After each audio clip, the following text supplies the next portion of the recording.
in the mouth of Moeness.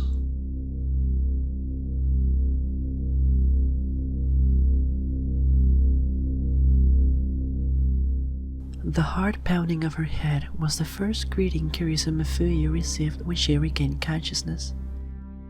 She shut her eyes with force, trying to shield her mind from the incoming light with little success. Each errant beam sent a web of pain through her head. What was going on? With more than a little effort, she opened her eyes, blinking a couple of times as she looked around the room. Her eyes finally settled on the table, where her reflection on the laptop screen stared back at her. The small blinking light on the side showed it was on sleep mode. Distressing. She always made sure to turn off her laptop as soon as she was done with her work. However, the open wine bottle next to it offered a plausible explanation. Drinking wasn't something she did. She was well aware of her limits, and had it not been because her co-workers gave her that bottle as a gift at the last teacher's party, she wouldn't have had a single drop of alcohol in her house. Why then had she opened the bottle and drunk some of the wine? She took a deep breath as she rubbed her temples, as if doing so would bring back memories of the previous night. She'd gone out to buy groceries yesterday morning, and had spent the rest of the day at home. Yuga-kun had helped her clean on Friday, so her apartment was still clean. For the most part, she mentally added when she caught a glimpse of the neatly tied trash bag by the hallway. Her mind drew a blank, which, considering the waves of pain still washing over her mind, may have been a small blessing. Trying to remember wouldn't do her any good. Her only lead was her laptop and whatever she was doing with it. Groaning with discomfort, she sat on her bed.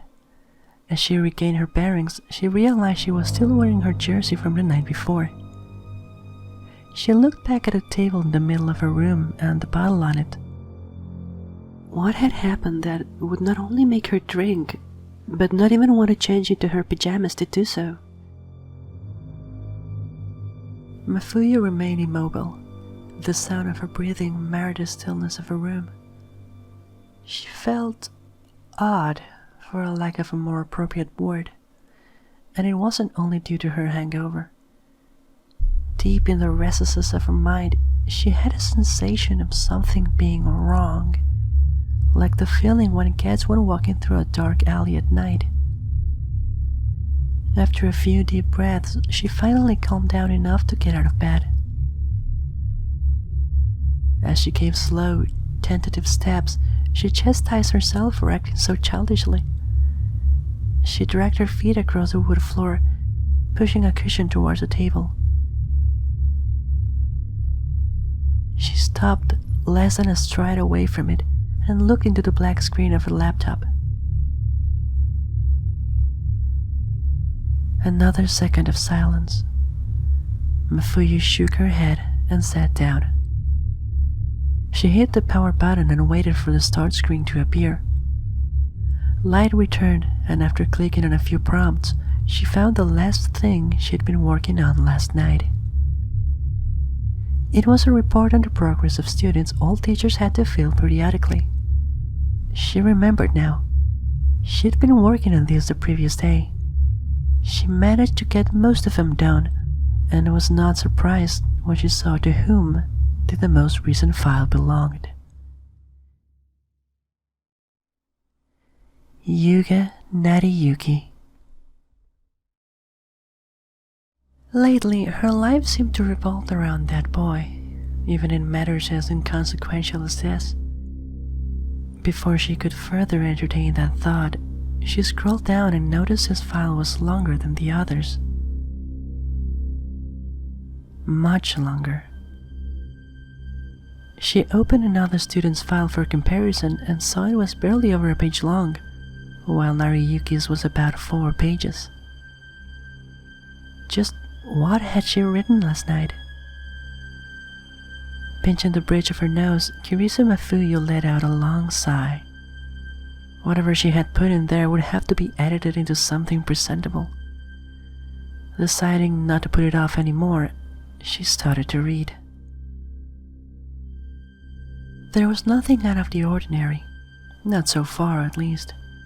The first paragraphs were, in essence, a recount of his academic life, how he went from a below-average student to a stellar one worthy of the VIP recommendation through hard work. It was no wonder the principal had chosen him as a tutor for Furuhashi and Ogata in hopes he'd succeed where others had failed. The ghost of a wry smile crossed her face, but never came to be. She knew she could spend a while singing praises about Yuiga Nariyuki, but she wouldn't put any of that in an official report. Fittingly, the next paragraph talked about his work tutoring the other girls and how far he'd taken them in the few months he'd been guiding them. Of course, they were still barely above average in their weak fields, and their grades were far from the minimum to go to a college on a related field. Nevertheless, their progress was undeniable. Kirisu let out a long sigh. There was nothing out of the ordinary on the report. It all seemed to be as started as possible, though perhaps it put Yuiga Nariyuki under too good a light. Why was it then that the odd feeling somewhere in the back of her mind hadn't left her? Scrolling down, she moved on to the next page and kept reading. The next segment opened with a recount of the first meeting she'd had with him so many months ago, when she questioned the string of odd situations he'd been involved with Furuhashi and Ogata. It was rather odd. All those instances of inappropriate conduct had been easily explained as misunderstandings or one-in-a-million coincidences, which should have been the end of it. However, the more she looked, the more suspicious situations she found. Upon being questioned, the girls were quick to clear up the misunderstandings, though she was left with more questions after that. He happened to stumble upon Furuhashi while Takemoto had been helping her change clothes. It could have happened to anyone under those circumstances. When Ogata and him shared a kiss, it was nothing but an accident. She just happened to be facing him directly when she fell upon him. Contrived, yes, but ultimately meaningless when looked at individual incidents. When looked as a whole, however, it painted a different picture. She read on, her eyes scanning the words on the screen, getting caught in the female bathhouse, all those rumors about kisses, forbidden relationships, and much more. The faint echo of her own words, spoken long ago, reached her ears. Such coincidences do not happen often. And yet, here was the evidence. None of these matters could be attributed directly to Nariyuki. He hadn't done anything wrong. However, that didn't stop the mix-ups and confusions from happening all around him. The convergence of probability itself was improbable. Her headache grew more intense. Through the pain, however, a thought weaved its way to the forefront of her mind. It was formless at first, more of an uneasy feeling that slowly morphed into a worrying notion. She was familiar with this. She had seen this happen before, but where? The uneasiness in her increased, but there was no stopping her thoughts from developing. She looked up at the bookcase across the room. Her eyes scanned the rows of books before settling on a few small volumes on the highest shelf. Yuiga Nariyuki was a high school boy whose life was turned upside down by unforeseen circumstances. She thought to herself as she read the name printed on the spine of the shoujo manga she had bought on a whim a month prior. She spent a few seconds in stunned silence before closing her eyes and letting out a disappointed sigh. For a second there, she thought she was actually going to arrive at something worthwhile. What was she even thinking? Just because of a few coincidences and fortuitous encounters, she was already acting paranoid. Maybe she was still a bit shaken by his last visit. She shouldn't let him get to her as much as he does, and she shouldn't have bought more volumes of that inane tribe of a manga.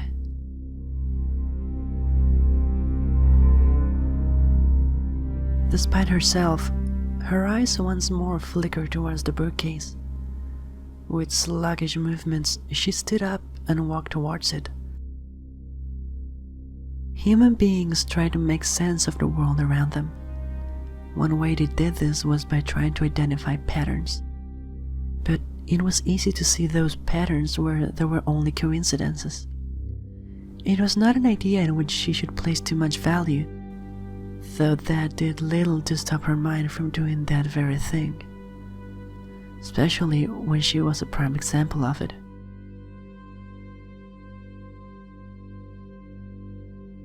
She pulled one of the books, the same series as she had confiscated from a student weeks ago.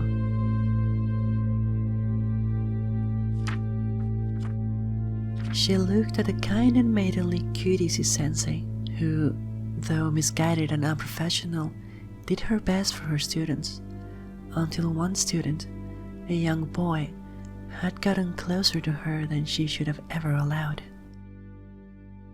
The parallels had bothered her when she had first stumbled upon these, but now she was seeing her whole life through that lens. Not only how so many aspects of her life mirrored Kurisu's, but how easily her whole life could be broken down into simple character traits. A cold teacher who deep down cared for her students. She was sure she'd seen that very same archetype in dozens of stories she'd read back when she was young. That should have been the end of it. But her mind kept grasping at different situations and making connections. The pressure in the back of her mind returned, as if trying to stop those ideas from ever taking shape. But there was no stopping her train of thought. There was a reason she stopped reading those things in her teenage years, save for the occasional guilty pleasure. The repetitive nature of those stories was too much for her, not to mention that the gratuitousness that irrevocably plagued them was more than a little grating. However, couldn't the same be said about herself?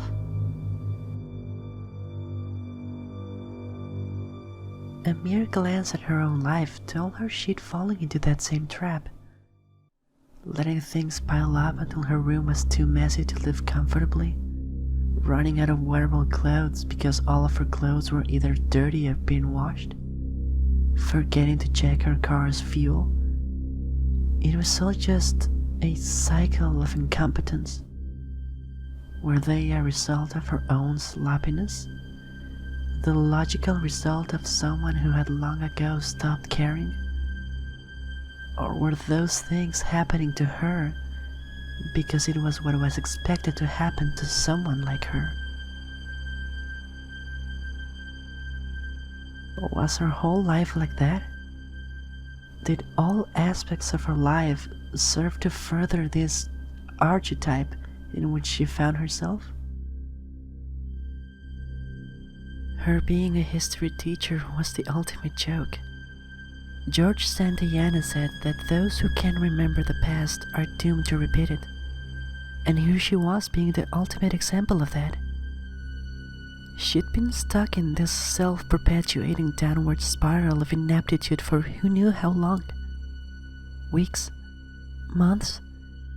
This sorry state had been going for a while, but it had gotten noticeably worse recently.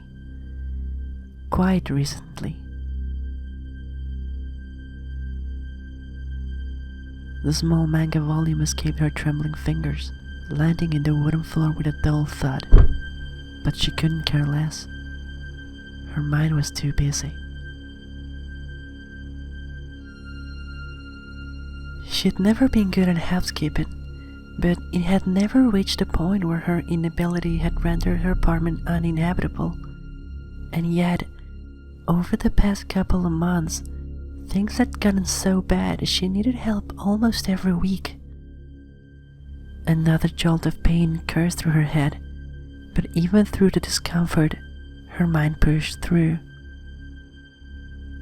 Her hands slowly made their way to her stomach, where she pressed down, feeling the firmness of her toned core, which she retained despite not having followed an exercise regime for several years. And yet, not only was she still in good shape, but she was still as flexible as she'd been in her younger years. How was that possible? How could that harmonize with her lax lifestyle? Hell, how did she manage to accumulate so much garbage in such a short period of time? It seemed that, regardless of how much she ate or bought, there would be a pile of trash at the end of the week, whether she caused it to be there or not. It all seemed to revolve around her being this idealized version of a clumsy teacher, and the more she thought about it, the more parallels she could make. The more examples served as proof to her forming paranoia. Just how far did it all go?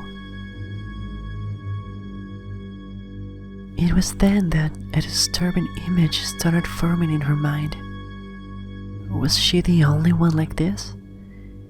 She didn't mean the only sloppy one, but rather the only one whose life seemed to be centered around a few key traits.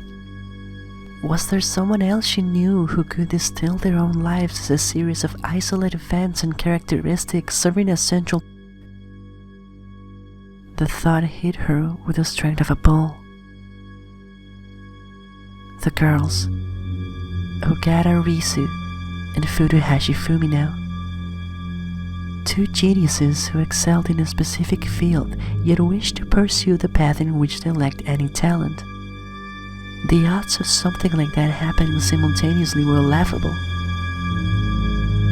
And yet, there it was.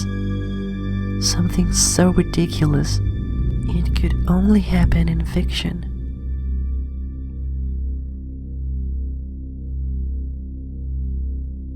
She looked down at the discarded volume of shoujo manga on the floor, feeling suddenly nauseous. She never paid much attention to the gossip going around school, but even she was aware of the nicknames those two had attained. The Clockwork Thumbelina and the Sleeping Beauty of letters, each one summarizing the characteristics of the girls in a perfectly succinct manner. Her eyes darted around the room, not looking for anything in particular, but serving as a reflex of the intense work her mind was pushing through. But they weren't the only ones. Takemoto Uruke was similar too. While her own struggles didn't mirror perfectly those of the other girls, she, too, was an example of a genius in a field who severely lacked ability in others. The idea of someone not being talented in something that they love and pushing forwards despite their shortcomings wasn't uncommon. But having so many clear examples in such a quick succession was certainly disconcerting. 4, her mind added. 4 examples. Kominami Asumi was like that as well. A remarkable student whose grades were solid in everything but the sciences, yet had the unreasonable desire to go into medicine. It certainly followed the pattern, but she had graduated a year before, and she'd have no reason to think about her. No reason, save for him. Yuiga Nariyuki. Once more, it all came back to him as the common denominator who brought them all together. Furuhashi, Ogata, Takemoto, Kaminami. One of her hands shot to her chest, gripping the front of her jacket as she felt herself becoming short of breath once she realized she was amongst them as well. He really was the one who linked them all together. She already knew Kaminami worked at that establishment, and Yuka-kun was used to visiting it. Who knew what kind of situations had taken place there, and she would have had no idea, just like the dozens of hot situations he'd found himself entangled with the other girls. And much in the same way, he'd found himself in odd situations with herself. A rush of memories assaulted her pained mind. The times he'd helped her clean her apartment, the time he helped her when she was forced to wear a school uniform, the time he helped her on the beach, the time he helped her.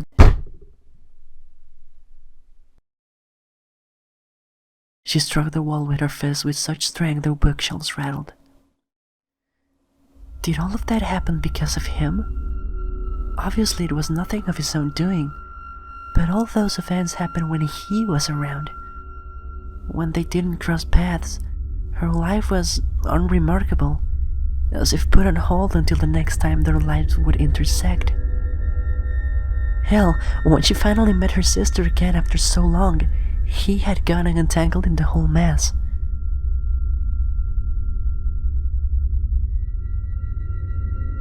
Were the other girls the same? Did they just orbit Yuiga Nariyuki waiting for the moment in their spotlight? Did they lack any sort of agency? Good lord, did she lack agency? Was she able to exist beyond her relationship with him? The thought was laughable, and on a primal level she wanted to say that of course she did. But then, why was it that he was present for anything noteworthy in her life every single time since they had gotten closer? Why was it that whenever Yuiga Nariyuki got close to her, to Kominami, to Furuhashi, Ogata, Takemoto, why did they find themselves thrust into these ridiculous scenarios? Her legs gave in, and she dropped to the floor. Her whole body was trembling, but she barely noticed. Were they even the ones to blame? Was he? Or was it some sort of universal joke?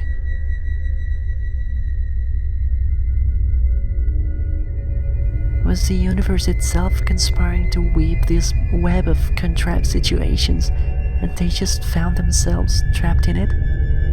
If so, then why? What was the purpose?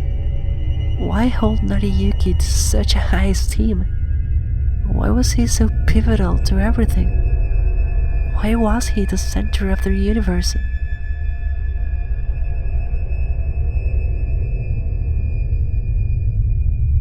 In a lapse of calmness, her eyes managed to focus on reality once more, and on the paper bag lying on the floor between her legs.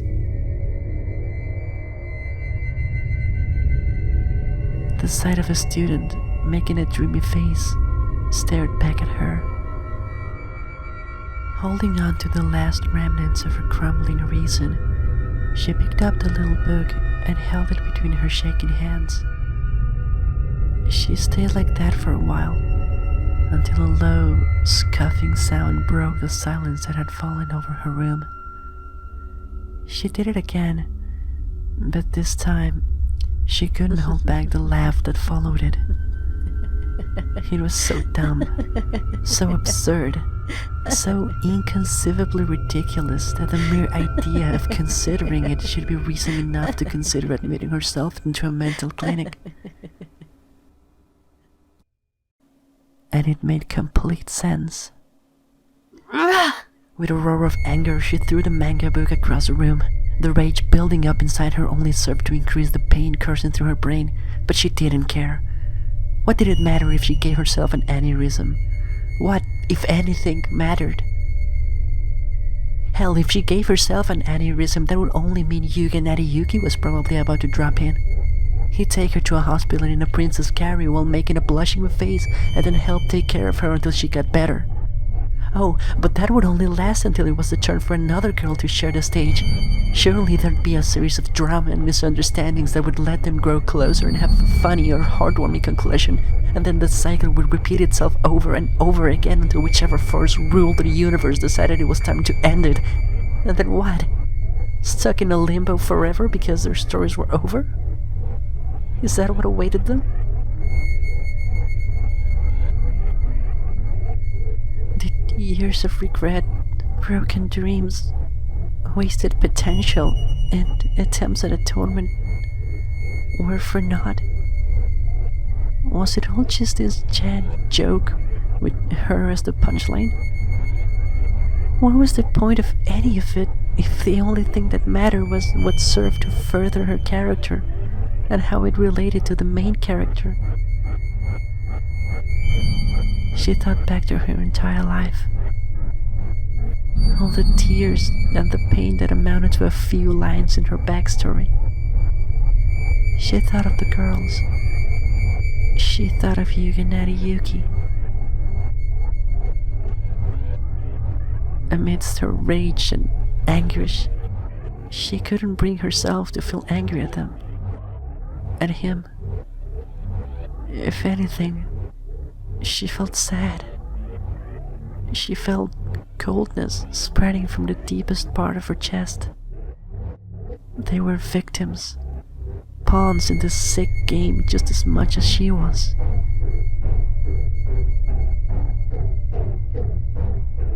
She felt her own sanity breaking down, dissolving away until there would be nothing left but a quivering, sobbing pile lying on the floor.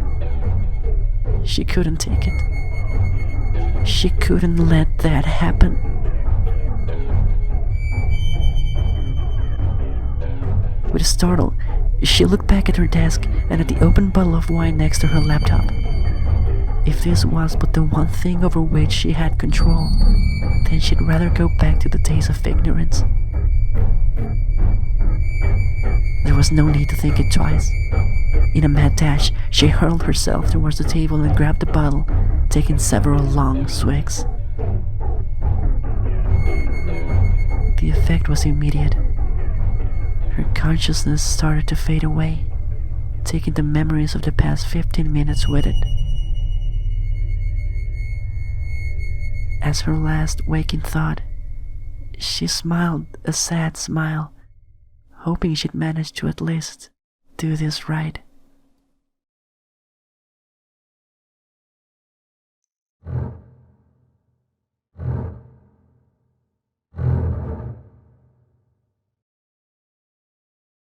A few hours passed before Kirisu Mafuyu woke up, greeted by the heart pounding of a pained mind.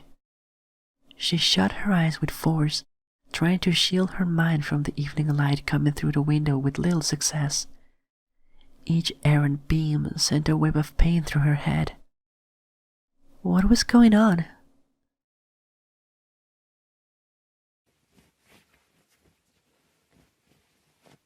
With more than a little effort, she opened her eyes, blinking a couple of times as she looked around the room. Her eyes finally settled on the table, where her reflection on the laptop screen stared back at her. The small blinking light on the side showed it was on sleep mode. Distressing. She always made sure to turn off her laptop as soon as she was done with her work. What had she been working on before falling asleep?